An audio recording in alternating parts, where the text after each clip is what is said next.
So the church is the bride of Christ. Have you ever stopped to actually think what that means? From Genesis all the way to Revelation is just a huge love story.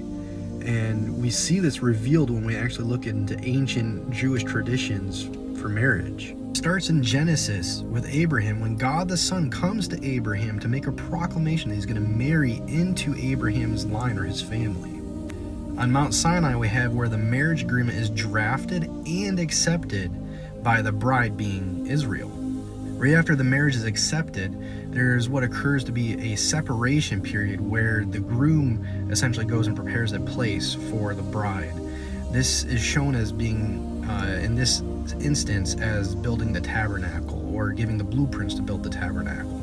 Unfortunately, during this time of waiting, the Israelites down at the mountain during their separation period, with their waiting period that they're supposed to be in, are actually committing adultery, not just physically, but spiritually as well.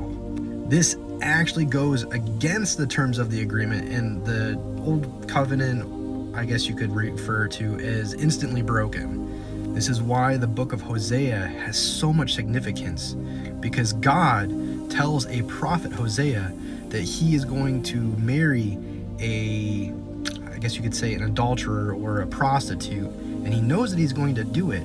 And so they have children with each other, and because it mentions that they're going to have children out of whoredom, which is what was with God. And so they do so, but Gomer is Hosea's wife, and she goes off and starts having adulterous stuff with, not just spiritually, but physically, with multiple different lovers.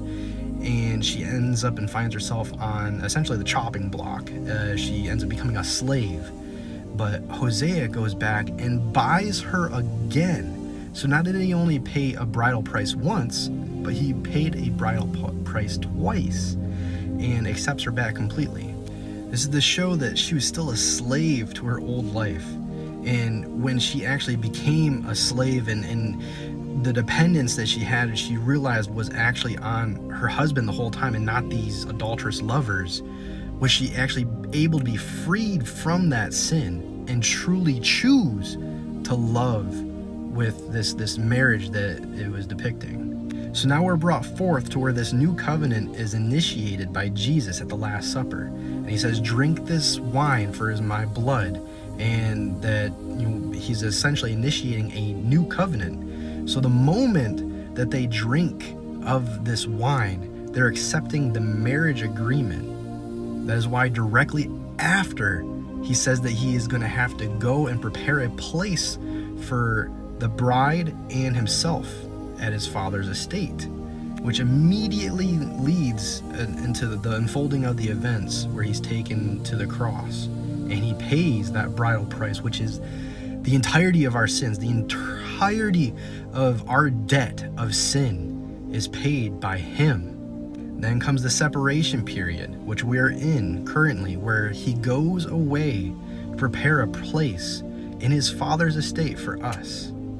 Now, this is the most amazing part and the most crucial part in understanding Jewish tradition, because this goes directly into Revelation. For when he says that only the Father knows the hour, this is directly in representation to Jewish tradition. The Father is the one that declares the hour for when the groom will go back to reclaim his bride after the separation.